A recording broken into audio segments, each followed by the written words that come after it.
Good evening, good morning, good afternoon. Welcome back to the Same Old Arsenal podcast, episode 74 of Balls of Steel. How are we all? Thank you for joining us again. It's Monday evening. Again, these weeks, they're coming around. Episode 74. Who would have thought we'd have lasted 74 episodes, eh?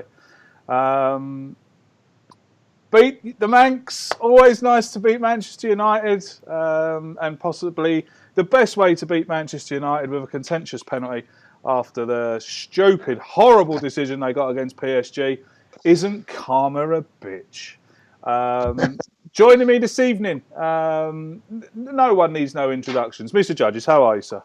Oh, very, very good. Thank you very much, Craig. Boy, my mate Tony said about going fishing, so I thought I'd give it a go. So I've been Twitter fishing today. Put something on about Manchester United. I've had some big fish today. Great, I've had to buy 2 new boats. I'll tell you, it's fantastic. If you ever feel a bit bored at work or say, go Man United fishing. It's absolutely brilliant. I don't need to go fishing on Twitter because I'm surrounded by Manchester United fans over it's absolutely. You know what I mean? How can they? I've had them moaning about a penalty. You know what I mean? How can they moan after what happened on Wednesday night? It's great, though, isn't it? You know what I mean? It's great. And, I love it, you know what I mean? So, great day yesterday. Great weekend. Fantastic weekend. Absolutely. Fantastic weekend. All the results going for us, and then the boys at the end of the day come and done it again yesterday with another brilliant home performance. Couldn't be more happier. The only thing that was a bit of a disaster was as the game finished, it poured down with rain. But other than that, the consolation was that we went off with the 3 points. The old Manchester fans went back to Croydon, wet with no points. Exactly, I was going to say, home from home, wasn't it? Good evening to you all in the chat box. Populating very quickly. Nearly 60 of you watching live already. I've actually forgotten to tweet it out. So if someone wants to write it on Twitter and tweet it out that we're actually live, that would be great. Because I was so excited to get on this evening because it's so full of positivity. Big shout going out to my mate Cole in the chat box. How are you, mate? Thanks for watching. Thanks for coming along. Harry, how are you, sir?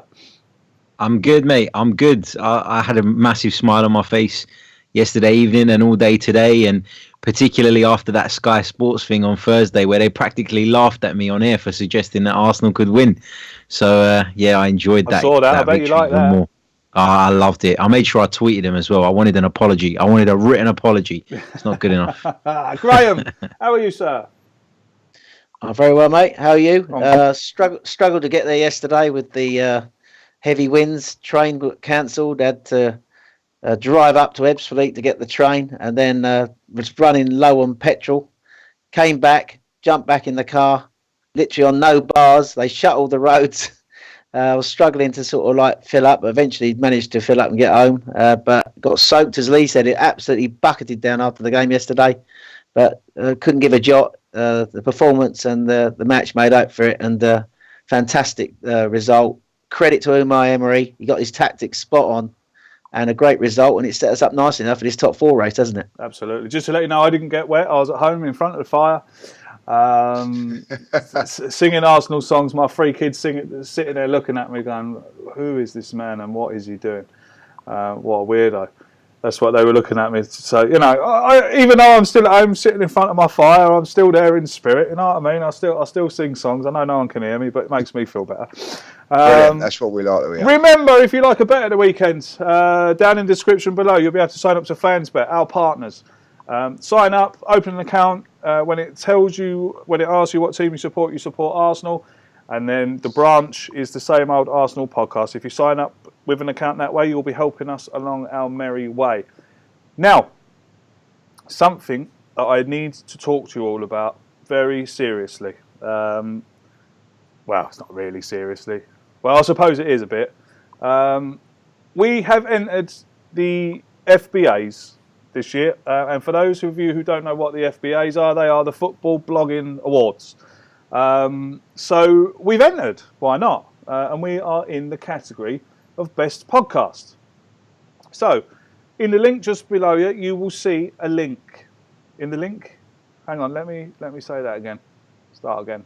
In the description below you will see a link. And if you click that link, it will take you to a voting page.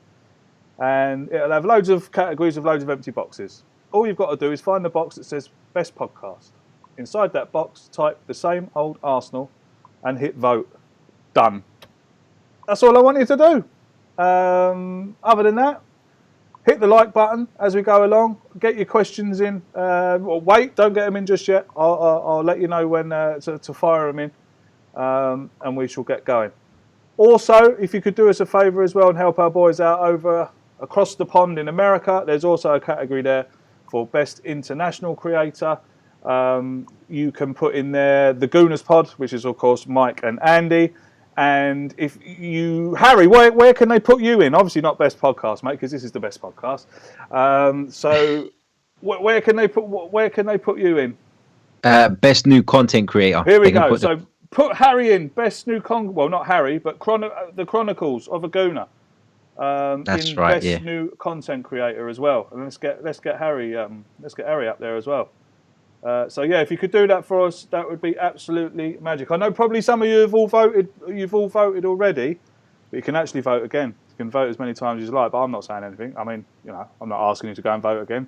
But if you want to, you can. That goes for you as well, listening in the audio on the SoundCloud, Spotify, or iTunes. In the description of the podcast, you will see the link. If you could all click that link and go and vote for us, it would be great. If you want to donate to the podcast this evening, you can via the live chat button.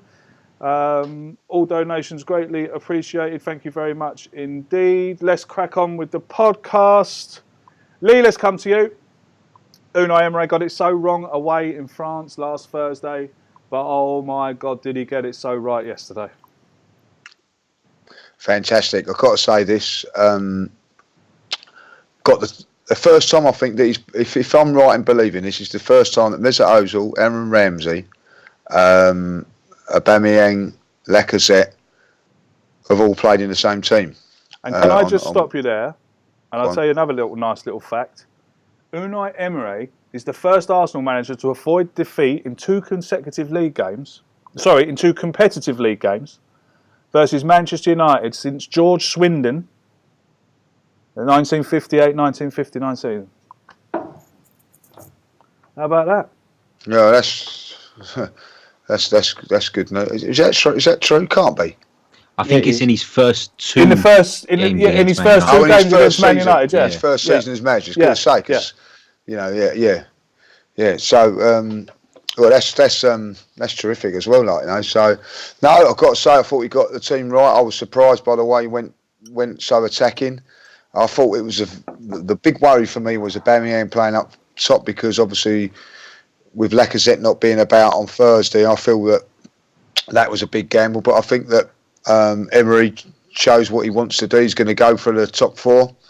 I said before the game, Arsenal would win the game. I said it before. I said it would be 2-1. I think we are a different animal at home than what we are away. I don't think Thursday had no bearing on this game whatsoever. I was impressed with the way we started.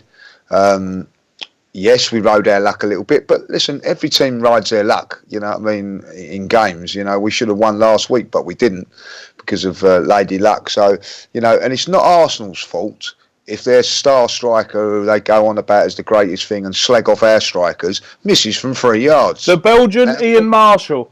The Belgium Ian Marshall. I love it. That's what he is. Oh, Man United.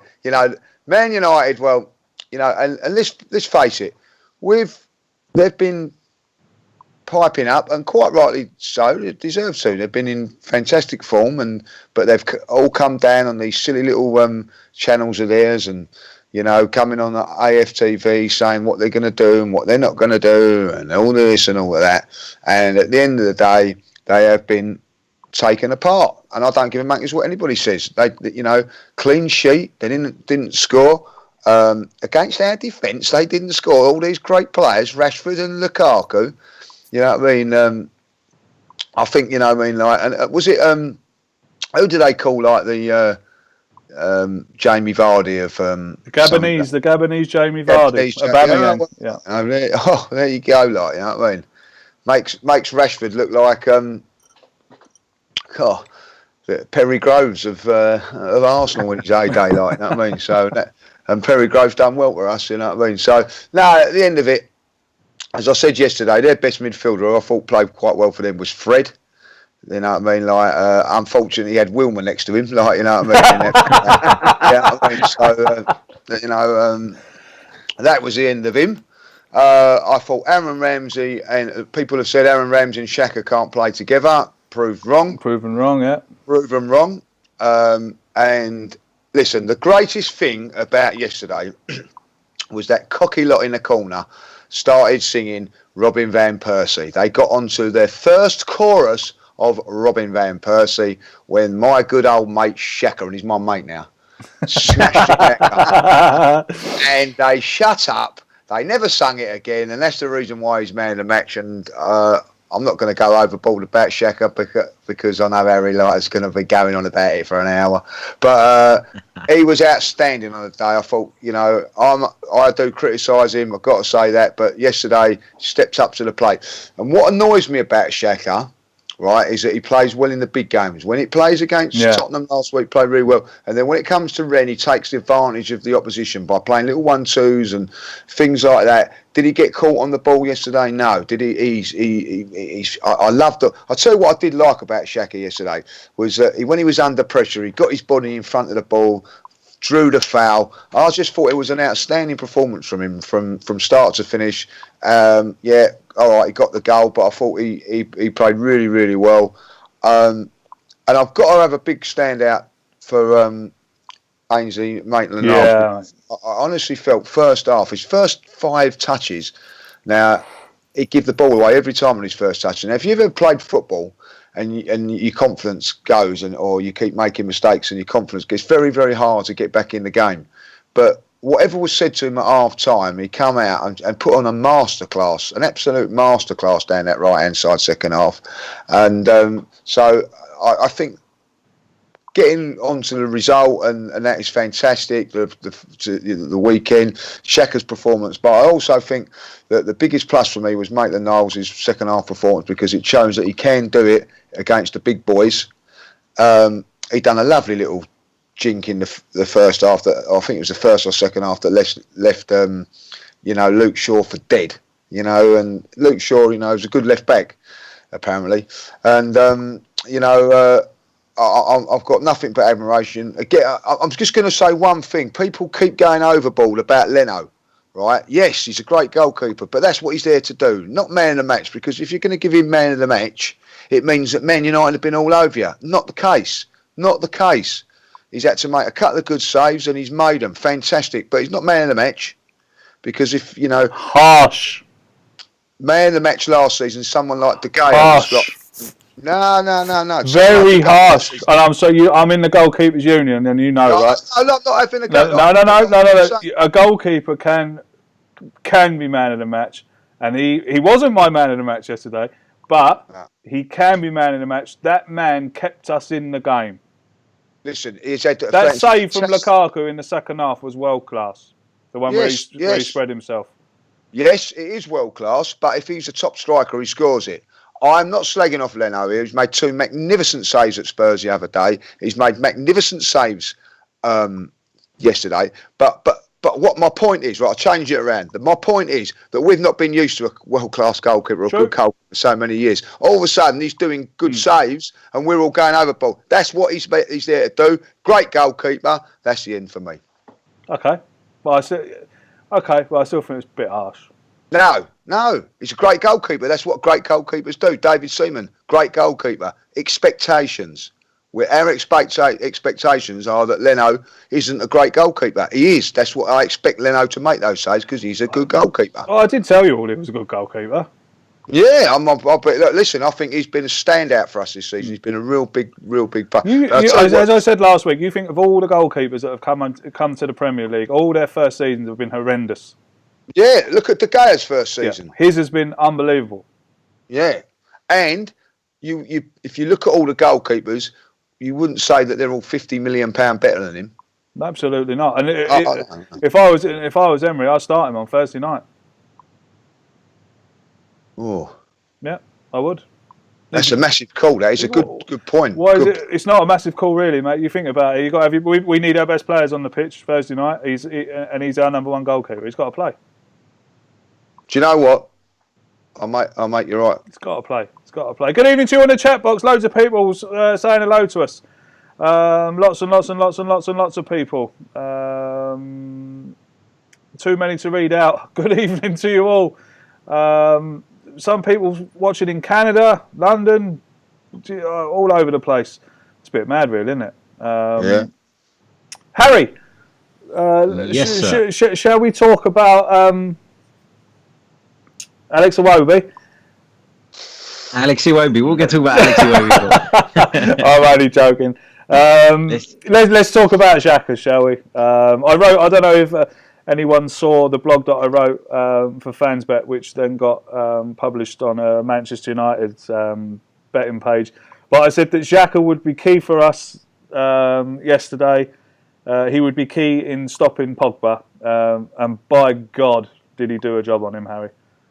Yeah, to be honest, I think I don't think Xhaka directly did a job on Pogba, because Pogba was kind of set out to operate from slightly to the left of the midfield. But I must admit, when I saw the starting lineup as I was walking up to the ground, I did think, Unai Emery, what have you gone and done here? I hold my hands up, because my concern and my worry was that we were going to get overrun in the midfield area, and that Granit Xhaka would end up in a situation where he had midfielders coming at him left, right and centre, because as great as Aaron Ramsey is, he likes to get forward, and my worry was that at times he was going to leave him a little bit exposed.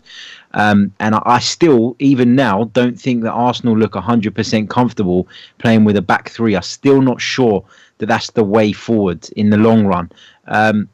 But I get why Emery done it yesterday.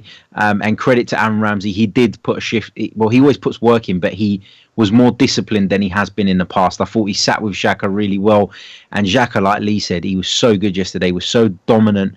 There was that interception he made inside the penalty area where he took a knock as well. I think it was with Rashford, where the ball come back across and he literally put his body in on the line there to make that block. And that's what you want to see from Granit Xhaka. You want to see him impose himself. There's no doubt about it. When he gets the ball at his feet and he's got time to pick out a pass, 9 times out of 10 he will pick out a fantastic crossfield ball or whatever, and he gets you moving and he opens up spaces for you.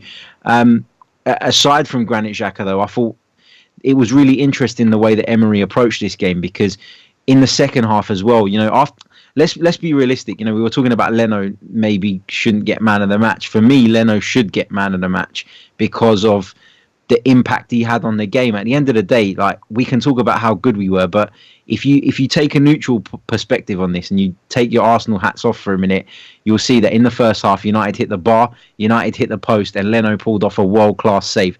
We were very lucky, in my opinion, at half-time to be winning that game. Granit Xhaka will have that shot 100 times, and David De Gea will save it 99 out of those. So to be in front, I think we were slightly fortunate. Obviously, you've got to hang on in the game. You've got to take your opportunities when they come along, and credit to Arsenal for doing that. But I think that we have to be a bit more realistic. And like Lee said in the past, the only way you're going to improve is if you're realistic about your performance. And whilst it was good and we got a fantastic result, there was still a lot of room for improvement in that performance yesterday. I'm not being negative, but I don't want to paint this picture of Arsenal being amazing yesterday, when in actual fact, we were fortunate with the first goal. I felt, look, if you don't shoot, you don't score. Give Xhaka credit, but David De Gea won't make that mistake again all season. And then, the penalty, I personally think it was a penalty now that I've seen it back more and more. But if that was given against us, I'd be going absolutely apeshit, because for me, it looked a little bit soft at the time. So I think it's an amazing result. It's a fantastic performance in some aspects. I think what Emery did really well, and I'm sure Graham's going to touch on the tactical side more, was that he used Aubameyang and Lacazette to push right up, and they were occupying the space between the fullbacks and the centre-backs, meaning that Shaw and Young couldn't get forward as much. And I think that was a deliberate ploy from Emery to try and pin United back, and I think it worked. So, look, it's a great result and fair play to everyone involved. But there is still room for improvement there. Yeah, I absolutely agree with you, mate. And I think every Arsenal fan would agree with you. I mean, there was a few moments in that game where my starfish was going, But like I said, at the end of the day, we've got the result, and we've beaten Man United. So I don't care about it at the moment. But I'm sure Graham's going to tell us how exactly Emery did get. What's the word I'm looking for? Pulled the wool over Ollie behind the wheel's eyes, Graham. What did Unai Emery set Arsenal out to do, Graham, yesterday? Well, I think Lee's already said it. We were very attacking. I must admit, when I saw the lineup, I was really surprised. I tweeted out on Saturday night I thought he should play a diamond midfield 4-2, the formation we used when we beat Chelsea. But he set up in a 3-4-1-2. Man United play a 4-4-2.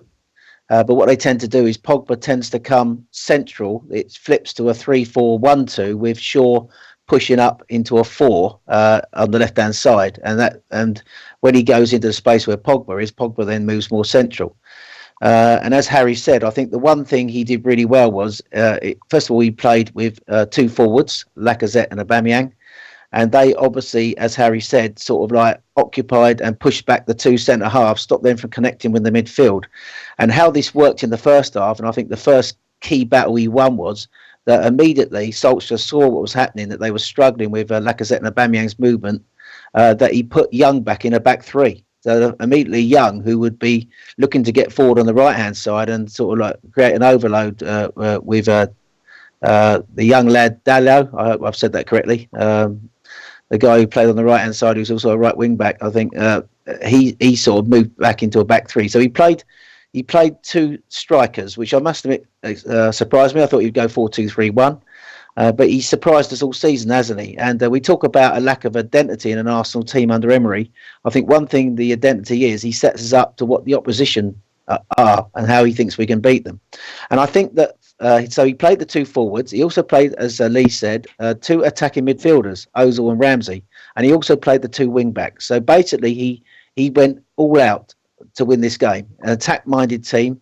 But also, the one thing he did really well was out of possession. It worked really well because we were really compact in midfield. And I agree with Harry. I was a bit worried that we might get overrun in midfield, but I thought Ramsey's performance was really good. He basically, in that match, I think he made 8 tackles. Only Torreira has made more tackles for an Arsenal central midfielder this season. That's how good he was in the centre of the park. But I think the game was defined by the first half an hour. And I think in these big games, how you start in these games is pivotal. And we seized control of it really quickly. Took Man United by surprise. We were on the front foot. We were really at them. Slightly shaky start. Shaw got forward, caused some danger on the left-hand side. Had the cross, when the cross came in, Lukaku scored, which he should have done. It might have been a different story, but as we know, he hit the bar. But then I think after that, we started to get really into the game. We pushed them back. We sort of like, my impression of this game really was that why Emery played this way was when we played them in the cup game, we played a 4-3-3 formation with 4 at the back, and the Kolasinac and Maitland-Niles were our 2 fullbacks that day, and they played really high. And Man United hit us in wide areas, sort of like with Sanchez and Lukaku pulling wide that day. So the reason why he went with the 3, Harry, was simply because he didn't want them to sort of like hit us in the wide areas. So those 3 centre halves worked hard to nullify Man United counter attack. The Lacazette and Aubameyang worked hard up top to sort of like occupy the centre half so they couldn't engage with the midfield. Forced Solskjaer into the first tactical tweak. Shaw could not get up the pitch as much as he normally does, which would free Pogba to come inside. So Pogba was often in the game stuck more out wide left. And I think we got the crucial first goal. We have to say, I think the first goal in these big games is crucial. And what Emery's doing, I think, quite cleverly in these big games is, we've said it before, he's made us more competitive in these games, but we're playing it even at home sometimes in the big games like the away team. So we set up really sort of like to get the first goal with pace up top. And then when we get the first goal, we're not so wide open and we're able to sort of like control the game from there. So I think tactically, He outmaneuvered him by learning from the mistakes from the 4-3-3 formation when they beat us in the cup game. He went 3-4-1-2, which is a formation off the Man United play when Pogba goes inside and Shaw pushes up. It stopped Shaw from getting up in wide areas. Maitland-Niles, as Lee said, started badly, but I thought Maitland-Niles got better as the game went on. And he grew into the game. And if anything, the battle between Maitland-Niles and Shaw, two young fullbacks, was really great to watch. Shaw shaded it early on. As Lee said, Maitland-Niles' first few touches were not good. But I think he grew into the game really well. And we have to say that Kolasinac on the other side was absolutely a beast. Marauding down that left-hand side. He put in two crosses across, which just begged for someone to get a touch and divert in. So in the first half, I think that... we were on the front foot, but for all that, and I agree with you, Craig, you're a member of the Goalkeepers Union, so you'd have appreciated how good Leno was. I think Leno proved in this game three things for me. The three things are that his decision-making, his shot-stopping, and his ability off his line proved what a good goalkeeper he was. The decision-making in the first Lukaku chance, because it was almost like a carbon copy of the chance he had in Paris on Wednesday night, where he was on that left foot going through. He goes to the ground. His decision making is perfect. He could have dived in at Lukaku, Craig, couldn't he? He could have dived in, but he was on the ground, but he sort of like didn't dive in, and he stayed grounded and waited for Lukaku, and then spread himself and made the save. Fantastic right? So that save. was fantastic decision making. The shot stopping, the chance in the second half from Lukaku. When it comes into Lukaku, I think. Alan Shearer said it last night on Match of the Day when I watched it back. He should have taken a touch with his right foot and hit it with his left. The fact that he touched it on his left foot means he was struggling to sort of like get it quickly onto his left to get the shot away. But for all that, Leno spread himself, as you said, Craig, really well to make a brilliant save. Somehow got it up over the bar. And then the other moment where he proved what a good keeper he was, and I doubt whether Petr Cech would have been able to do this, they played a long ball over the top second half. Lukaku was on it again, and all of a sudden Leno from nowhere sprinted off his line, sweeper, and got it out of play. So I think his performance, Leno, was outstanding. I thought Xhaka and Ramsey were good in the middle. Lacazette and Aubameyang moved the United back line around. Ozil was sort of like coming central at times and drifting out wide. But for me, the person who deserves the most praise on the day, Xhaka, as Harry said, for that tackle and for the shot, brilliant performance. But I think that, and Lee said it in his AFTV interview yesterday, Alex Lacazette, I think, was absolutely unbelievable yesterday. The complete centre forward performance. The only thing that was lacking was a goal. And he did have that great chance, didn't he, where he could have made it 3-0, and he rather sort of snatched it. It went wide. Yeah. But look at what he brought for the team. Hold up play. He works the centre halves. He buys fouls, gets us up the pitch. He can do something Aubameyang can't do. He can play with his back to goal. And that's another thing. And also his work rate, as Lee said yesterday, was absolutely unbelievable. And he was the focal point of the team yesterday. And I thought that everything that we did revolved around Alex Lacazette. And I thought the other good thing he did yesterday was he gave confidence to Aubameyang. Aubameyang would have been low on confidence after the missed penalty. But with his old mate on the pitch playing with him up top, I think he exuded confidence yesterday with Lacazette alongside him. And I thought that improved Aubameyang's performance. The penalty, I have to say, soft penalty. I agree with the boys on that one, soft penalty. I thought about Jonathan Moss. I thought that he had a good position, but he struggled to keep up with play yesterday. I did think of a solution for Jonathan Moss, and that is, they've got that spider cam they have across the pitch. If he could jump on that spider cam, it could propel him forward and get him quicker up to the play. But I think we benefited from his mistake there. I think if Harry Kane had gone down, like as one of the boys said, I think it was, I think Harry said it, I think, that I would have been screaming if that had been a penalty against us. So we got lucky with that decision. But then we managed the game really well out. We went to a 4-5-1. But the other thing, just one final point that Emery did really well was in this game, was even when we were sort of like defending at 1-0, defending at 2-0, he kept the three forwards forward up top so that Man United couldn't go gung-ho second half. They always had to be weary because we played three up top. We didn't sort of like sit deep, although we did defend deeper. We kept the three players up top to give them something to think about, and as a result of that, they couldn't really get on the front foot. We nullified Pogba. Pogba got frustrated, kicked out and got booked. And I think when you've got Pogba in that sort of mood, he's so key to Man United. When you nullify him, I think that's half the job done. I was so impressed with Emery yesterday. Tactically, he got it absolutely bang on. And people are going to say Man United missed chances. People are going to say we were lucky with the penalty. But I think Emery, he's the protagonist. He does everything possible to win us these games. And we said it last week. He makes us competitive in these big games. One final point. against the top six this season. Our best return since 2011-12.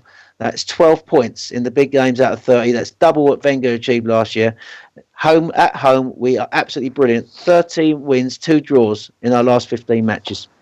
The only thing I would say about that system with the back three is that at times when our fullbacks or wing backs, whatever you want to call them, when they do both get forward and then we lose possession, and then Manchester United done it a few times the other day, and they play that long cross-field ball over the top, it feels like the width of the pitch is too much to cover with 3 players, and we end up really stretched, and then there's holes in between the 3 centre-backs. That's my only criticism of that system, and I don't know if it's the long-term solution. I mean, you can say it worked, but look at the chances we conceded. United had the better chances yesterday, so did it really work to the degree that we're saying it did? I'm not entirely convinced that it's the way to go. Well, I'm not saying that, Harry, but the one thing you have to say, that when we played them at the Emirates in the Cup game, we pushed our wing backs high, and there was only 2 centre-halves back. So, and that's where they exposed us. So I thought the third centre-half, Monreal, came out the left-sided quite a lot and filled the space. Socrates, who'd rather be in the middle, came out on the right-hand side. And occasionally, I thought Xhaka did drop back to make that 4th defender. So I don't think it was quite as open as what you say. I think it worked better the way we played at Wembley with a narrow back 4. I think that was more solid than what we played with yesterday. But the difference was at Wembley, we were the away team, only played 1 forward up top, didn't we? We were able to defend in like a 4-4-2 shape. Whereas yesterday, we wanted to be more offensive, didn't we? If we'd gone with 4 at the back and sort of like a more defensive lineup, we wouldn't have asked problems of their defenders. We wouldn't have pushed them back. So you have to accept, when you play Man United, Harry, they're always going to create chances. They're a good side. They've got some great players, and every team has a spell in games. So I think that they were always going to have chances. I thought yesterday, I just think the 3 at the back did work. There was 14 shots. Each side had 14 shots, but they only had 1 more shot. They had 4 shots on target. They only had 4 shots on target, which is, they had double the shots on target they had in the cup game. They had, less than half the shots on target they had in the cup game. So I take your point, Harry, but I just thought that the 3 at the back, I think, made us more solid than it did in the cup game. I think he learnt from the cup game, but we had to be offensive yesterday. We had to do something different. If we'd set up the way we set up against Man United in the cup game, I'm sure they might have picked us off again. But I thought yesterday we asked questions of them, and we pushed them back, and I think, and it worked really, because it stopped Young getting forward to create overloads in the wide areas, and also Shaw, after starting really well, wasn't so effective as what I've seen him lately. I agree with you, they still created chances, but they were always going to create chances. But then we created chances as well, and you have to say that Lacazette missed a great chance. There was also 2 Kolasinac fizzes across the box, a touch in, we could have scored. So you could say that we also looked dangerous going forward. It was a really competitive, even game, a game of fine margins, I think, and I think we shaded it. Absolutely, I agree with Harry, and I agree with you. I agree with Harry on the fact that there was times in that game where we did look dodgy and we did look like we were going to concede, but somehow we didn't. And then I've got to agree with Graham as well. There was times in the game where we looked like the better side and looked like we were going to go on to score 3 or 4, but we didn't. All that matters yesterday is we beat them. A point now behind the unclean down the road. A bit of daylight between us and Manchester United. Chelsea dropped more points. Getting the 3 points yesterday was so important. We could, people call me mad, but now we're in a race for 3rd now. We were all worried about we're all worried about getting into the top 4. Imagine if we'd have beaten Spurs last week. Imagine if we'd have beaten Brighton and Southampton. We'd be sitting here saying, well, coming second, coming behind Liverpool and Manchester United, Manchester City. Yeah, we'll take that in Emery's first season.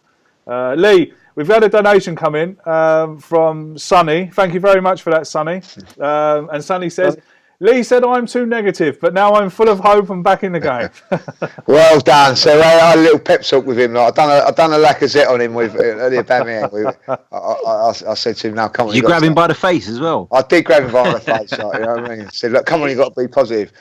And I said, don't let your son be like you neither, like, you know what I mean? So we had a good laugh about it. So lovely fella, Sonny, lovely fella. Always negative, but he's a lovely fella, like, you know. So, one could feel, I've got just one little point, just got to say about that, you know, the system yesterday. I am sure Mike Phelan, who's a very, very experienced coach and has really, you know, helped Solskjaer unbelievably. I bet that they sat there coming down by their train or sitting in the hotel and all that. There's no way that Emery's going to play two up top. No way. Yeah. And then he did, and I think that put him under a little bit of. Isn't it great to see that Arsenal? Well, we mentioned it a couple of weeks ago, didn't we? How good is it that we've got a manager now where the opposition manager doesn't know? Yeah, it just changes it around. And do you know what? You know, there's a great little debate there going on: back three or back four. Listen, we've played two of the teams in the top four last 2 weeks. Changed the system, changed the back three to a back four or three, whatever way you want to go at it, and got two bloody good results. Should have beaten Tottenham. Yeah. Beaten Man United. Man United are always going to create chances. Always going to get chances because they're a good side. Like Arsenal will create chances, you know, one or two. But listen, it was an abysmal performance tactically in the FA Cup game. It was awful.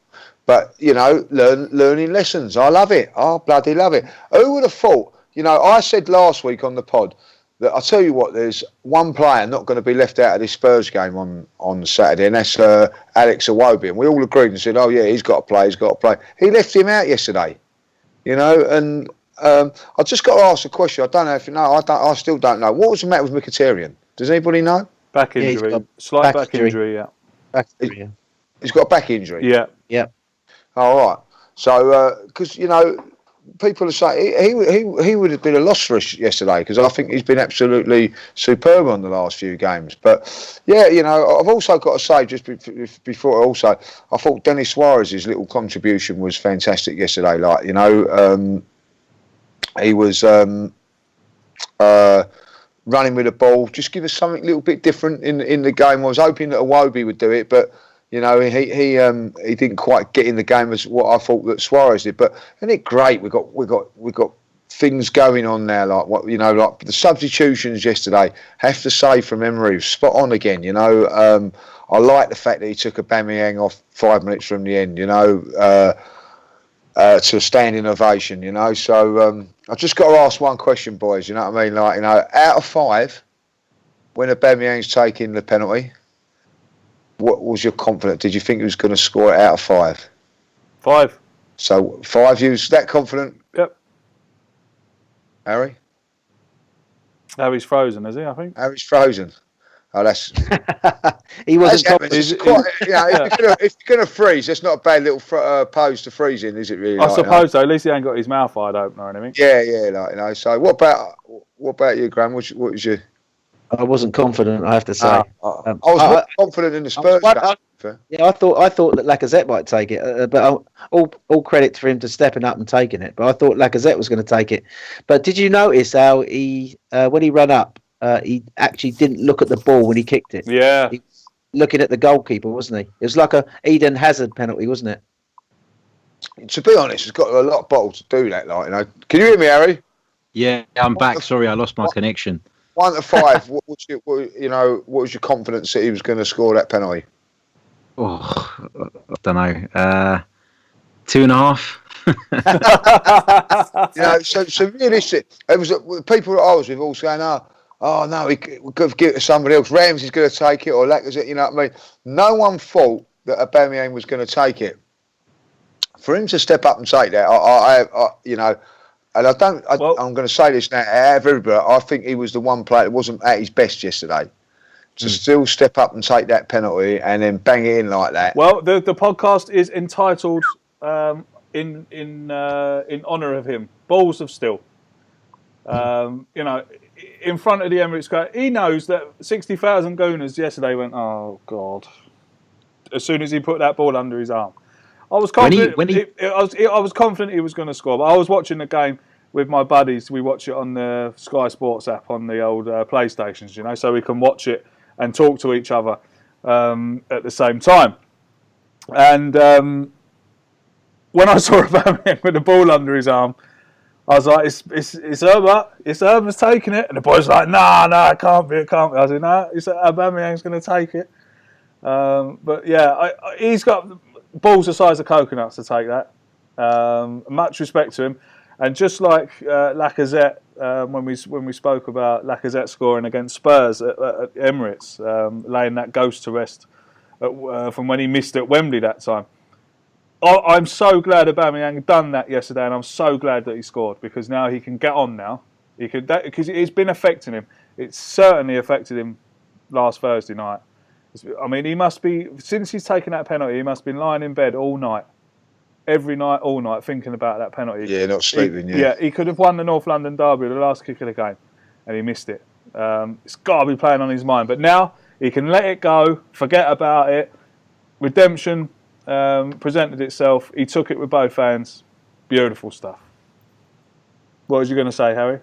I was just going to say that when the ref pointed to the spot, the whole stadium went nuts, and I turned around to the guy behind me because he was like shaking me, and I was like, mate, calm yourself down. Let's score it first, and then we'll jump. And when we score it, I'll jump on top of you, no problem. But let's score it first. Going back to the chat room, Shane has sent in a super chat. Thank you very much, Shane. Brilliant. My night is sorted. Thanks again, guys. Love the show. Watch the show. Watch it every week, even though I'm a Chelsea fan. Well, thank you very much, Shane. Thanks very much for coming along, and it's always nice to. Always definitely nice to hear other fans of other teams coming in to watch us. That's a massive compliment. Thank you very much indeed. Graham, I want to talk to you about the performance of Maitland-Niles. He was my man in the match yesterday. Yes, he made a slow start. We all know give the ball away a couple of times, got caught out of position a couple of times. But as the game went on, I thought he was absolutely brilliant. We've got Bellerin to come back next November, I think, all going well. But that's all going well. Should Maitland-Niles now be first choice out there for the rest of the season? Well, first of all, his performance yesterday was absolutely brilliant. I have to say that. As we've alluded to, and as Lee said, he started off with a few misplaced passes. I think he's someone who lacks confidence, and I think his confidence grows in games. Maybe it's because also he's playing out of position doesn't help. You've got to remember he had a really good performance at Old Trafford last year against Man United in central midfield, didn't he? And I see him more as a central midfielder, but he's got an opportunity now here at right back. The thing is, when the question is, should he play the rest of the season? I think if we're playing the wing back system, if we're choosing to be offensive over defensive solidity, he's perfect for that role, isn't he, as a wing back? But whether you would play him in a 4, can you like last week when we played Tottenham, would he be defensively good enough? It's still open to debate. So I'm sort of like 50-50 on that. I think that yesterday he grew into the game. He got really good in the second half, as Lee and Harry have both said. I think second half he was absolutely superb. But we were sort of like defending slightly deeper, and he had more protection around him. But whether I would play him in a 4, if we're playing a 4-2-3-1, I'm not so sure. But he has a great chance here to actually sort of make that spot his own. I would play him certainly. If everybody's going to go with a back 3 and play the wing backs, he obviously gets in. If he's going to go back to a back 4, I see possibly Mustafi playing on the right side at right back in a back 4. That's just my view. I don't know if the boys agree. Yeah, Lee, what would you say about Maitland-Niles? Yeah, I think like if we're going to play a back 3, wing back, I think he's more attacking and more dynamic than anybody else in that role. So I think that's there. Personally, I'd like to see him play as a right back as well. But I think Graham's right. I think like Mustafi, particularly away from home, is more of a defender. So I think that maybe he'll get those ones, So I think maybe that's the way that they go. And listen, that ain't a bad way to go. If I'll be honest, I wouldn't. I'm with Graham. I would like to see Maitland-Niles have a little run in that midfield, but it's where and when. You know what I mean? Over who? Because whatever way you're looking at it, him playing as this wing back and is giving him a defensive sort of attitude to his game as well, you know. So when he goes into that midfield, I think that he could be disciplined, you know. And I think that, but as Graham says, he's got an opportunity now to. I think maybe Emery would have been playing him there, but he's had this little knee injury or something, and it's kept him out a little for a few games. I think maybe that's why he's not played for the last couple, but. That was a massive call for him to come in yesterday as well. He hadn't played for a few weeks and to produce, you know, I know we're saying that a few misplaced passes in the first half and they weren't playing well. You know, it's probably that he needed to get that out of his system because he ain't played for a couple of weeks. But then to come on like he did, you know, I thought he was brilliant yesterday.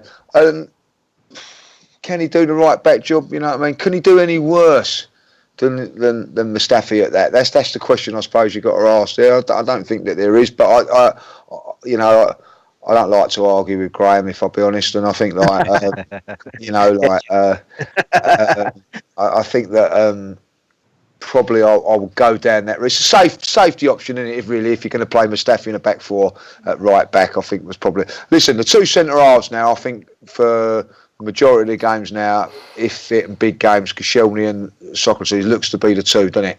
So, you know, Mustafi's got to step up, hasn't he, if he wants to play for this team. And obviously, we haven't touched on them, but them two yesterday, absolutely immense. I thought Koscielny was brilliant yesterday.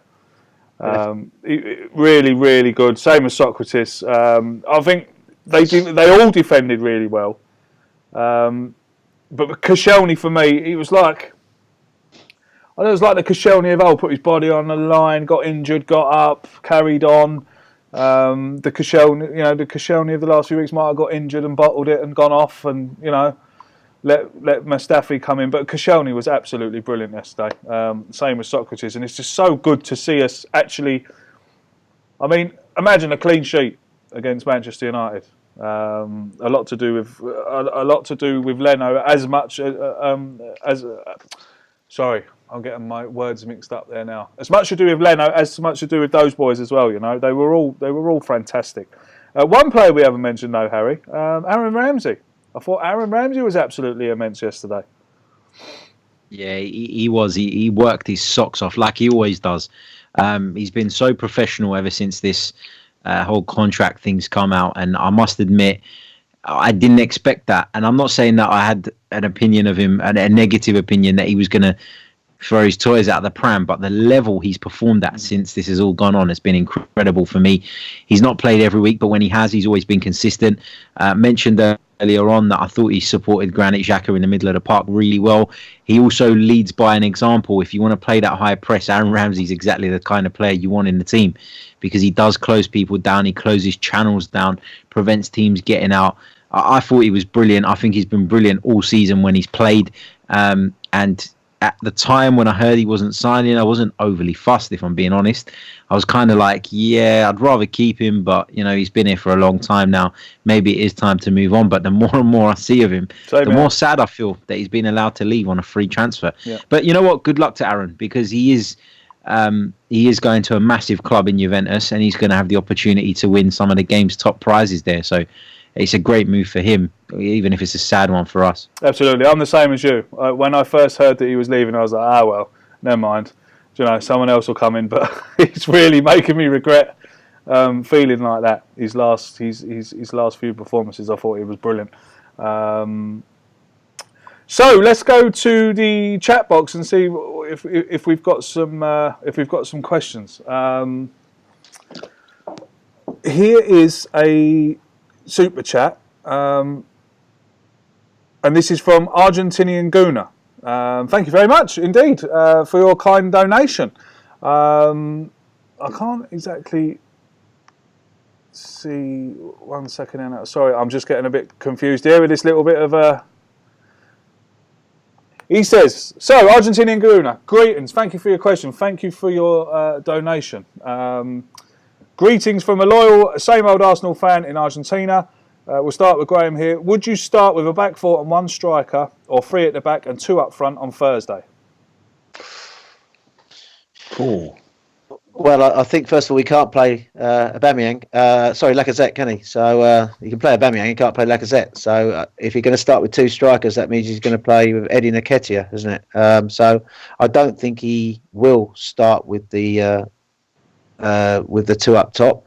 Do I think he should? I think no, because I think that I think we should. A 4-2-3-1. I expect him to go with that formation. I think he'll. It depends. Obviously, Mkhitaryan should be back fit. Hopefully, I think he'll play Mkhitaryan and Iwobi in the wide areas with Aubameyang down the middle.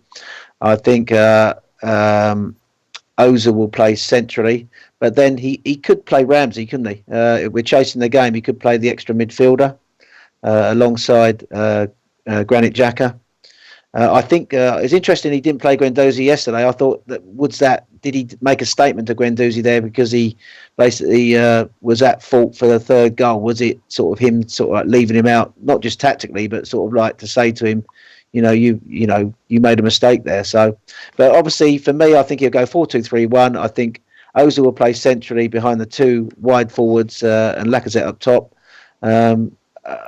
If Aubameyang if Lacazette was available, he might have played the two, but I think for that reason, I think he just played one striker. I think he played two wide forwards.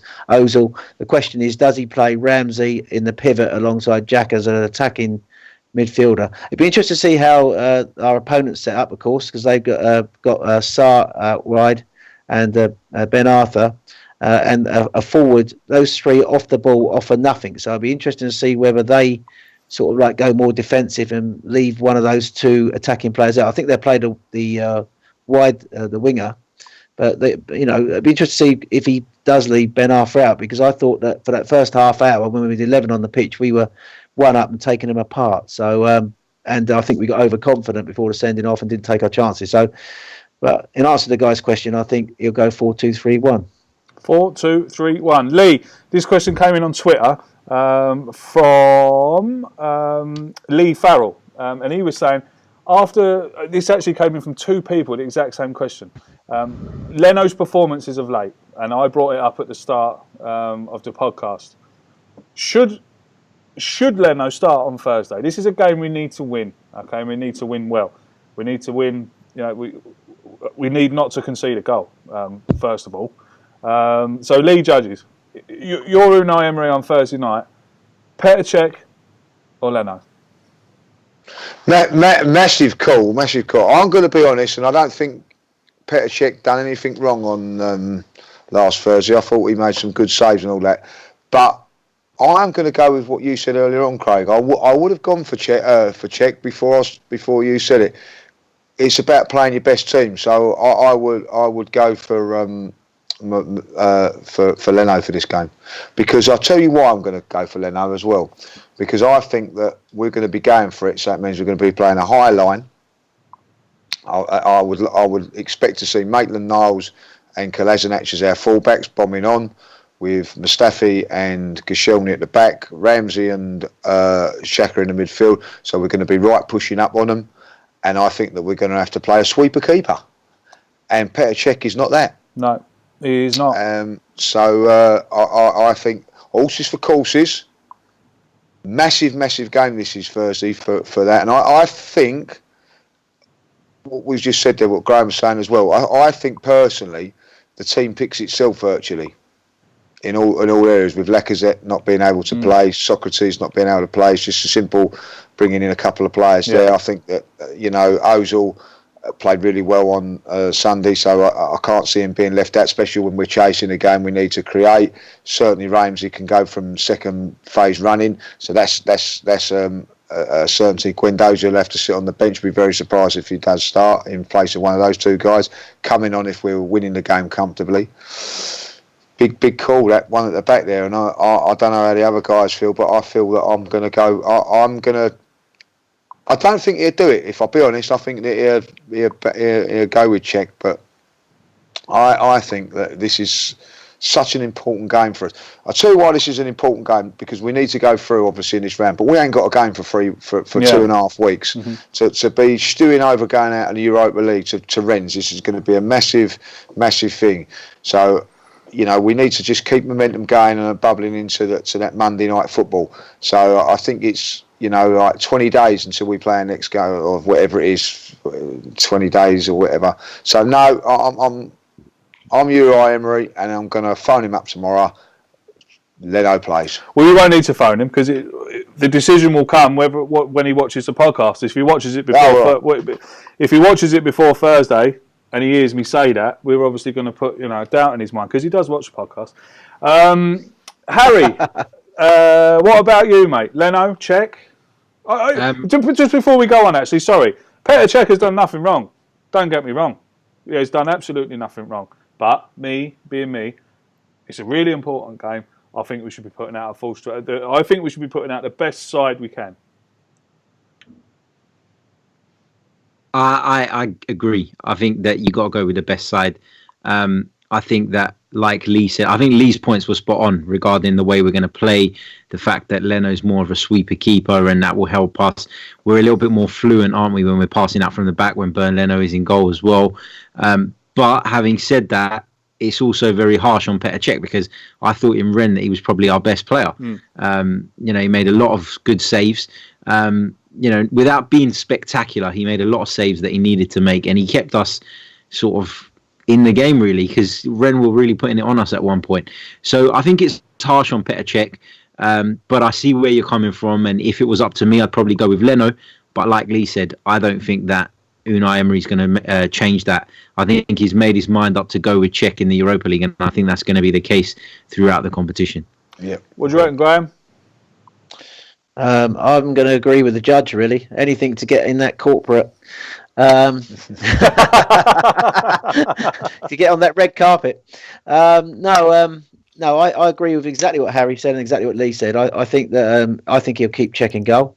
I think I think Lee's absolutely nailed it, and I think we will play the high line. And I think because we're only playing one striker, he will play Ramsey as a running. A third man running midfielder, a second man running midfielder, and he'll play Ozil behind Aubameyang with Iwobi and Mkhitaryan in the wide areas wide forwards. For that reason, that we're playing high, that we've got to go for it. You need a goalkeeper who's really good at sweeping up, and I think Lee's absolutely nailed it. So Leno is perfect. I think, though, his loyalty to Cech will mean he'll probably keep with Cech. But I think that, for me, I think we've all called it. I think Leno, I think, would be perfect for this game, and I would, if I was manager of Arsenal, I'd be picking Leno on Thursday night. This one comes in from Bill. Thank you very much, Bill. A loyal watcher of the listener of the podcast. Thank you very much for your kind donation, mate. We'll start with Graham. We'll start with Harry on this one. Sorry. Bill wants to know, when we qualify for the Champions League. I like it, Bill. I like it. When we qualify for the Champions League, is this the biggest transfer window for the last 10 years? Great show, guys. Keep up the good work. Thank you very much, Bill. Thank you very much indeed. Harry, it is a massive transfer window. Yeah, it'll be huge, and the hope is that if we do get in the Champions League, we'll see the financial backing that this team deserves, because I truly believe that at the moment, and the longer we stay in the Europa League, the less money we're going to have available to us, because we know we're working on a self-sustaining model. We know that our income is significantly less by playing in the Europa League, and we know that our owner is unwilling to put his hand in his own pocket. So the only way we're going to get any massive business done is if we get back in the Champions League. That's really important. But then it is important, isn't it, how the money is spent? And I think that this season, I've been critical of Unai Emery at points during this season. I think at times he's got things wrong. I think the last two results have gone a long way in restoring people's faith in him. And I think that would have gone a long way in restoring the club's faith in him, because when it comes to crunch time and it's time to get the checkbook out, I think they'll look back on this season and they'll decide whether he's worth investing in, whether he's worth backing, or whether it's time to start looking elsewhere. I know he's only on a 2-year contract. That's really important for me, and that shows to me that maybe the club wanted to see how he got on this season before they were willing to put any major money behind him. So really important transfer window if we get back in the Champions League, of course, but it's just as important if we don't get in the Champions League, because he'll need to use what's available to try and get us there and do some good and savvy business.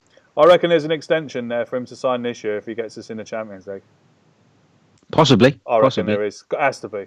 There has to, because he's got to have some incentive, hasn't he? Yeah, absolutely. 2-year contract. Oh yeah, come and manage us for 2 years, and we'll see how you get on. I reckon in his contract, Champions League in the first season will give you another year's extension or something like that. Graham, what do you reckon, mate? Big transfer window coming up. I mean, we've got Ramsey to replace. He'll be gone. He's going to leave a big hole. We're going to need someone to come in there. And the name being thrown around is Rabiot from PSG. We could pinch him on a free. Would you like to see him come in? Well, I'd love to see him come in. I think he's heading to Barcelona, isn't he? I'm not sure, but I don't think we'll get him. I think it's massive. It's massive. What happens? It's not just massive for us. It's massive for Chelsea, for Shane, who's hopefully still in the chat room. Massive for Chelsea. Massive for Tottenham. Think about Tottenham. If they're going into that new stadium and they don't get, and all of a sudden they drop out the Champions League places. Be great, wouldn't it? And then all of a sudden, well, it'll be fantastic. Harry Kane will be diving in the Bernabeu next year, wouldn't he? Instead of in the Premier League. So I think Harry Kane, if they don't get the Champions League, I mean, it'd be interesting to see how. And Eriksen, Real Madrid have sort of like meant to be interested in Eriksen. So, and of course Tottenham. Remember, a lot of their fans have sort of like not been going to Wembley this season because they've been saving their tickets, their match. They get money off their season ticket, don't they, if they don't go for next season, because they were promised they'd be in the new stadium this year. So they're sort of like holding on to those. So when it comes for renewals, they might suddenly not have so much money coming in Tottenham. And if they don't get Champions League football as well, the players, they could lose some players and they lose revenue and they can't sign replacements. So it'd be massive for Tottenham, massive for Chelsea, not only us. I think if he achieves it this year, he would have done it against the odds quicker than what I expected. And I look at those fixtures now, 8 games, 5 away, 3 at home. The 3 at home, very winnable.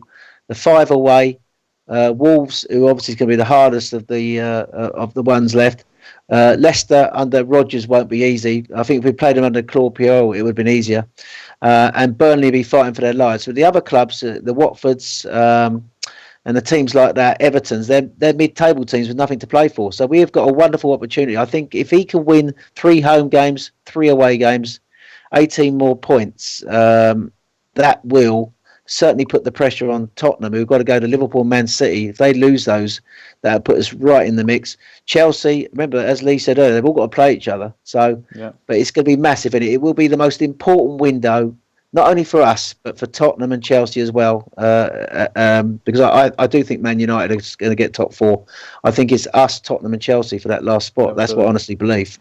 And I do think it'll be a massive window because you get the extra Champions League money. It will give the club extra revenue, and then we have to really make this transfer window count. In the past, we've been in the Champions League, and Wenger and the old regime didn't make the most of it, did they, with some of the signings? I think we had some bad signings those last few windows, and the team started drifting.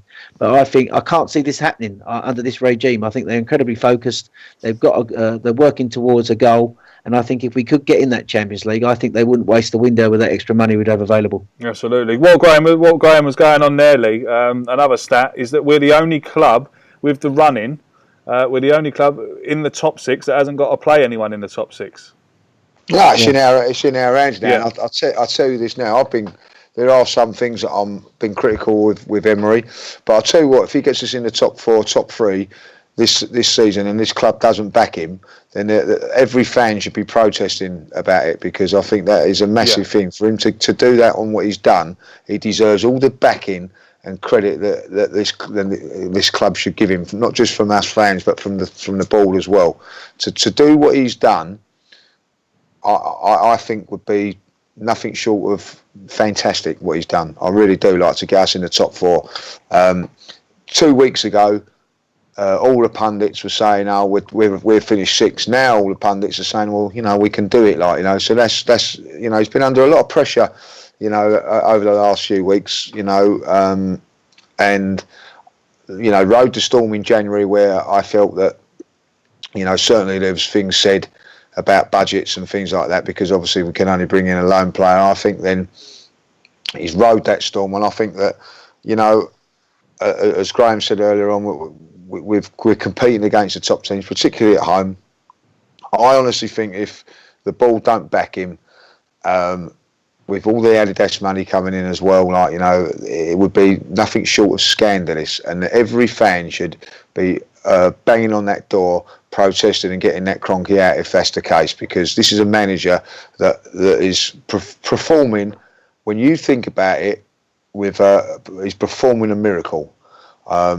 To compete and take on Chelsea and Manchester United, as is Pochettino with Tottenham, by the way. You know what I mean? To do what he's done this season, if in theory it should be Arsenal and Spurs that miss out, but both of them have got a great chance because their managers are producing great stuff. Lee, do you think he's working with the sixth worst squad? I mean, if you look at our squad, just being realistic here, do you think we've look at the 6 teams going for 4 places? Are we, in your opinion, I know we're all Arsenal fans here, but do you think he's working with the 6th worst squad? In other words, out of the 6 teams? I think that's tough, because I think that Spurs have got a weak squad. If I look at it, when you look at our bench at times, when everybody's fit, you know, let's be honest. You've got Chelsea working with a team without a striker. If I'll be honest, of any real ilk, we've got 2. We've got, you know, like if you put Lacazette in Chelsea, Chelsea would be some team. You know, we're fortunate that we've got 2 there. We've got players like Mkhitaryan that, let's be honest, for most of the season hasn't performed, but has started to perform now. I think we've got the weakest back 4 of the squads. If I'll be honest, I think that's what has kept Tottenham afloat. Tottenham have got fantastic back 4, 3 central defenders in what they've got that are top notch, but you know, you take Harry Kane out of there, so, you know, like if you have a look at their bench against ours, we had players that could come on and change things a little bit.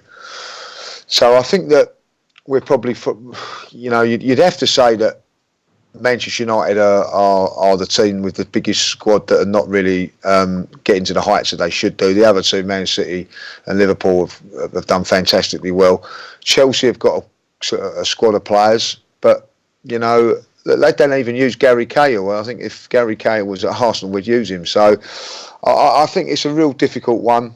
But I think that I think what I've been impressed with Emery, he's had lots of problems this season. Like, and I mean, like with you know, when he walked into the club with the Aaron Ramsey situation, to, you know, like defend, you know, to lose Bellerin, Welbeck and Holding to season-long injuries. Who's had that? You know what I mean? Like, Spurs have had their injuries, but at the end of the day, Pochettino knew that Kane and Dele Alli were going to be coming back at some stage.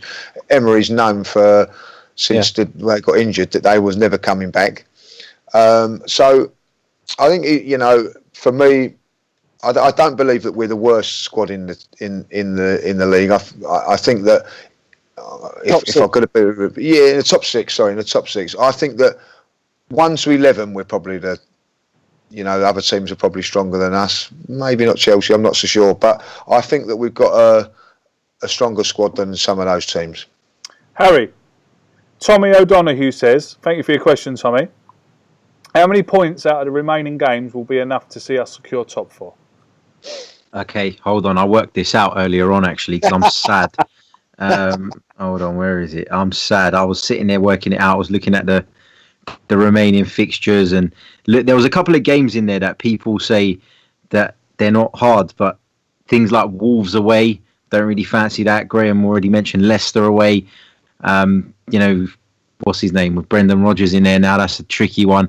So the way I put it down, I worked it out that Arsenal need to finish on 79 points. So that's another, 22 points from where we are now. Because I had United down as a draw. I had us to lose at Wolves and then to win against Newcastle and win at Everton, win at Watford, win at home to Palace. Basically, if we had drawn yesterday and lost at Wolves, we'd have had to win every other game. So we got a little bit of leeway now.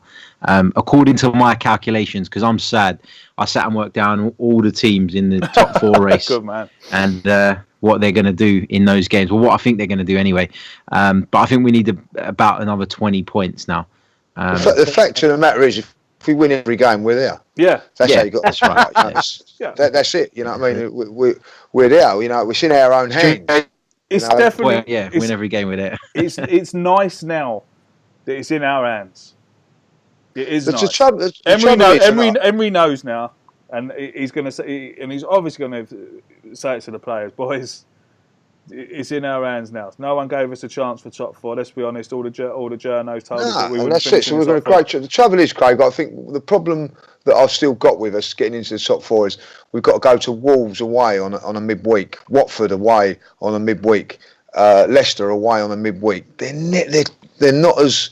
I don't know about your weekends seem to be a little bit better. I don't know. You know what I mean? The other thing is for us to get top four. I believe that every Arsenal fan has got to, next Friday morning is pray that Manchester United pull out Tottenham in the Champions League. So them two bash each other up in the midweek. That would be a perfect thing for us. You know what I mean? Them two just taking a little bit of focus off of the league, concentrating on that. You know what I mean? And bashing each other up. You know that's what we need. But those three away games we said there, Watford, Leicester and Wolves and Everton are real tough games. And Burnley, you know what I mean, come on. You know what I mean, they're a powerful side, you know. Hopefully they'll be safe by then. But listen, you know, we could easily go on and win 8 games and, you know, we could easily go on and drop points in those games. So, you know, do you know what? I'm going to say this now, and this is a horrible thing to say, but if Man United had that run in, Tottenham got that run in, and Chelsea got that run in, you go, well, they're top 4, guaranteed. You know what I mean? But with us, with our away form, you're just that little bit comprehensive. I don't know if it's because we're an Arsenal, you know. I know it sounds silly. When Liverpool, I found out Liverpool were 1-0 down yesterday, I said, oh, they'll win that 4-1. You know, if Arsenal go a goal down, oh, that's it. We've had it. You know what I mean? Yeah. Like, do you know what I mean? So it's you know, I don't know. Look, this is one thing I sat and thought about yesterday. Right, when I was looking at the fixtures, I was thinking, oh god. But do you know what? I was looking at the fixture list, and I don't mean this. I don't mean this in a bad way or disrespectful way or whatever. But I was looking at that fixture list with my Arsene Wenger head on. Oh god. Oh, they could beat us. They could beat us. They could beat us. But then it wasn't until I realised, hang on a minute, we've got a new manager who actually looks at the opposition and who actually might set us up to win these games, you know. And it's a fantastic point you make there, because we could actually be looking at this after losing to Tottenham and after losing to Man United and all the other teams winning all that. Because of what's happened in the league, you know, we're all going, oh, you know, we've now got a chance, haven't we? Really a realistic chance. You know, 3 weeks ago or 2 weeks ago, if someone said to you going into next Monday, you got a chance of going above Spurs, you'd have said to you, what are you, some sort of mug? You know what I mean? But it's the realistic now is that this time next week, hopefully we'll be 2-0 up. And well, no, not this week, the next on the Monday, when we're playing, the Monday night against Newcastle, you know, we could actually be like going into that game with Newcastle, going into that game knowing if we win that, go 3rd place. That's unbelievable. Yeah, after you saying that 2 or 3 weeks ago, yeah. So look, anything can happen. Anything can happen. But we're in a fantastic position at this moment in time. And honestly, Craig, if we don't get it, you know, we've only got ourselves to blame, haven't we? Because we've got an opportunity now against teams that Arsenal Football Club should beat. Absolutely, great. What would you say on what I said there? Going, you know, like people in the chat here now are saying, oh, you know, like Leicester away worries me. We're not going to beat Watford away. We won't beat Wolves. Or Everton, we won't beat Everton. They're doing what I'm doing. They're doing what I done yesterday. They still think Arsene Wenger's manager. I think we can beat anyone, home or away. Well, I think what you said is absolutely right, Craig.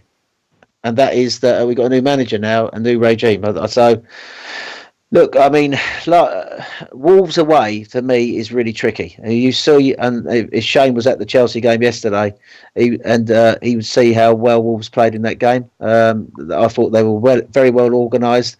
They gave us problems at the Emirates, didn't they, with this back 5 that they play. So, you know, they've got 1 or 2 good central midfield players like Neves, you know. So, and Wolves, to be honest, they're a top 7 or 8 side now, aren't they? And they're probably the best side that come out the Championship for a long time. So, Wolves away is going to be difficult. Leicester will have that Rodgers bounce. So, that's going to be difficult. And he'll probably be getting the best out of the Jamie Vardy.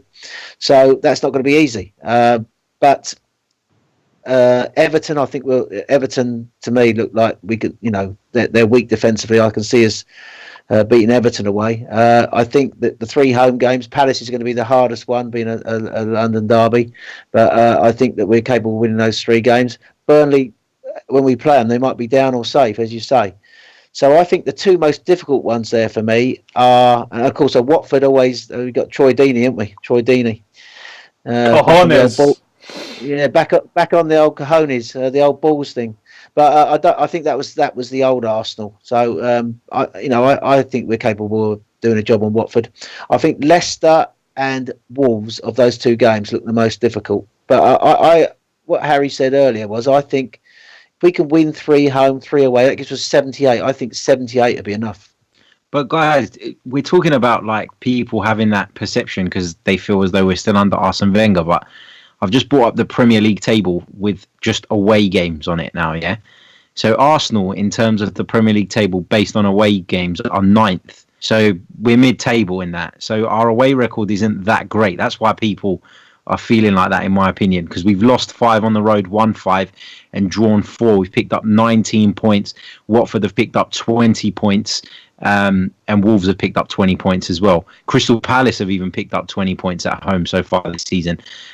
We've played 1 game less than Palace and Watford, but still, we're mid-table in terms of our home form. So I think that's where that comes from. I don't think it's necessarily because people are thinking about Arsene Wenger. If you look at this season, we are mid-table in terms of our away form. So I think people are right to be a little bit worried about some of those games. I think the away form dipped when we had the injuries. Around the time we played at Man United, got the 2-2 draw. We were on a good run of games then, good run of form. We then lost Holding, a massive loss. We'd already lost Welbeck. Mkhitaryan was out. And I think that time he was playing Xhaka in a back 4, wasn't he? So I think at that time, those away defeats at West Ham, at Southampton, I don't think he had his best players available to him. I think a lot of the players are coming back now. I think he's got more of his best players available to him. I take the point. Our away form is a concern. And I think Claude said it really well in his interview on IFTV yesterday. I think away from home, we haven't been great. But I think with the players coming back, the fact also now they're going to be extra motivated knowing that they're in this top 4 fight now. Mm-hmm. So I think that might have a bearing on it. I do believe that, as I say, I think we've got the players back now. The way form was really poor around Christmas. Southampton, West Ham, Liverpool obviously is a massive hammering. And then Man City was another big defeat. But the Man City, Liverpool are a long way ahead of the rest at the moment. I think the Southampton game and the West Ham game were the worst performances for me. I think in those games he made mistakes the way we set up. And I think he had a lot of players that injured. I think some of the players are coming back to him now. And I think, I think that we've picked up recently away from home. And I think that I still think it's going to be difficult. But I like to think that with the players available to him now, that I think that they're going to come through now. And with everything to play for, that's going to motivate them to put in a better performance. Harry, Gental wants to know, with your calculations, where do we finish? I think I had us as 4th. 4th. Okay. Yeah. Well, that'll do. It will do, exactly. That'll do. Lovely jubbly, that will do. Lads, we've been going for an hour and 20 minutes, would you believe? Unbelievable. 10 minutes left, man. An hour and 10 minutes. No, an hour and 20 minutes. An hour and 20 minutes, sorry. The reason we don't go for more than 90 minutes, dear Graham, is because the piece of software that I use to convert the audio won't do over 90 minutes. So if we go over 90 minutes, there's no audio podcast. So that's why. You need one of those Fergie time podcasts. Oh, dearie me. Yeah, so look, and we've got 333 people watching us live at the moment. Thank you very much indeed for your continued support. Thank you, guys. Appreciate it. Absolutely amazing. Thank you to all the people who donated this evening. God, there was a good few of you. We'll be eating in KFC if this carries on. Steak soon. Judge won't. Steak. Well, yeah, we will. Yeah, let Judge just goes wherever, Steak with a little tomato on top. Oh, lovely. I mean, lovely. Get this. He even went to watch a rugby match at the weekend. Can you believe it? I was. Swing low, sweet chariot. Stop it. Not on this podcast. Stop it.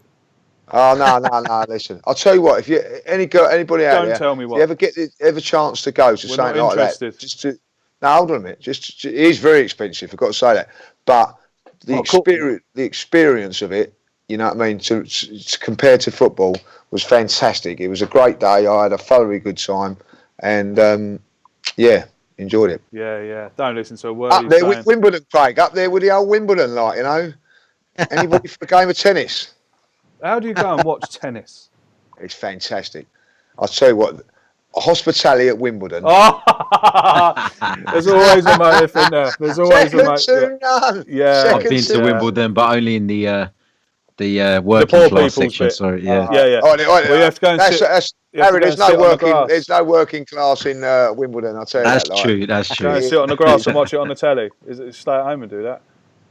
Don't know. I had to take a pair of flip flops and shoes with me because you weren't allowed to wear flip flops in the place that I went to. It's just so posh, so posh. Well, I don't even why you got there in the first place. Then, if it's that posh. I could understand. I could understand Michelle getting in, but you, no idea. Champagne reception, champagne. No idea. I'm going to watch a rugby match. Fancy. I'll tell you what's the greatest thing about. Can I just say this about Wimbledon? I probably have said this before, but they've got a little river that runs through, right? So when you dip your feet in it because it's been like, you know, been hard out on the old, you know, toes of his quality, like, you know what I mean? That's it. I just thought I'd give you that. Sitting there with your feet in the river, drinking strawberries and eating champagne. Just give your feet a little. Drinking strawberries and eating champagne? Do I mean drinking champagne and eating strawberries? Just with a glass of champagne in there, getting your old foot in the old water because it's been hot out there. Hot out there. Fancy going to pay money to. Oh, well, you didn't pay money, did you? Thanks very much indeed for sticking with us. Again, I'm going to put out this call to arms about voting for us. It's really important to me, not just to me. It's really important to all of us. We're hoping to reunite. You know, I mean, if we get the chance. Well, yeah, you know, if we get to the finals, it means we've got to go, and that means that the four of us have got to meet up. Believe it or not, the four of us have never been standing in the same room together. No, that's true. That's true. It's, you know, it'll be great. Make it happen, guys. Make it happen. Make the Brady Bunch. I mean, I'm giving you I'm giving you the format of the Brady Bunch, with us all in one corner. So yeah, vote for us. The link's in the description. All you got to do is click that link. The voting form will come up where it says Best Podcast. Put in the Same Old Arsenal Podcast, where it says Best International Creator, if you wouldn't mind putting in the Gooners Pod, and where it says Best New Content Creator, The Chronicles of a Gooner, which is, of course, is Harry's podcast, where he's going to record it right now. So that will be up later on, Harry, or tomorrow, or? Nah, tomorrow morning. They always come out Tuesdays, 10 a.m. So don't forget to go and subscribe to Harry's YouTube channel, The Chronicles of a Gooner. Don't forget to go and like his Twitter. Chronicles of a Gooner. Thank you, mate. No problem at all, mate. You can follow Lee at Lee Mark Judges. You can follow Graham at Graham B 195. You can follow Harry at Chronicles of a Gooner or Harry Simiu at Harry Simiu. And you can follow me if you want. I am Scotty Boy Gooner, the most original, best Twitter handle out of the lot of them. You know. Oh yeah, it's riveting stuff. Really. Yeah, it is. Well, it's better than hello, my name's Lee Mark Judges. do you know what I mean? You know, my name's Scott. I'm a boy, and I'm a Gooner, not Lee Mark Judges. Do you know? I was new to all that. I was new to the social media when I took this on, like, you know. Yeah. I mean, it was Graham. If I could do it now, I'd change it to the judge. Just before you come in, right? Just before you come in there, Graham. It was only last week I had to explain to him the difference between a like and a retweet. And showed me how to go live on Twitter. Can I just want to say two things, right? Obviously, Kevin Campbell's voting for us in the awards, isn't he? That's great. Kevin Campbell. Also, I want to give a shout out to Troops, right? Troops is obviously voting for the podcast. So, what category is Troops in? Troops in best vlogger, I think. Yeah. Best vlogger and best. Well, he's in best. We'll have to return the compliment because we've done it already. I like Troops. Have you? I haven't. I don't know how to, so if Troops can tell me how to, I'll do it for him. Big up Troops. Yeah, big up Troops. Yeah, top man. Vote for Troops as well when you're filling in the form. Best vlogger, because his vlogs are good. I've got to say, I do watch them. Danny, the GFP says at the Judge, you should you should change your Twitter handle to at the Judge, friend of the stars. So at the Judge, I like that. That's good. Like, Or the next one is. Can you do that? Can you change it? You can. His second suggestion is at Executive Box Judge.